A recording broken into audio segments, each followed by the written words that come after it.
In this video, I'm going to show you how to transfer USDT from Bybit to a TRC20 wallet step by step.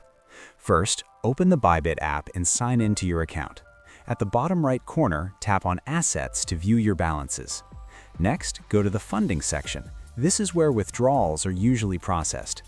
Now tap on Withdraw. Search for USDT and select it.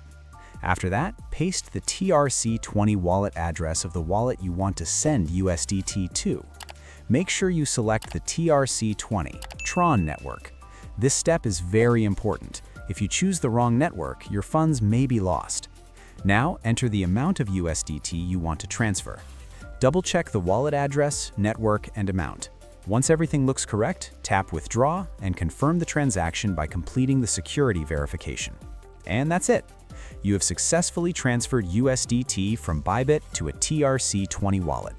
If this helped you out, please subscribe. It really helps me out as well. Thanks for watching, and I'll see you in the next one.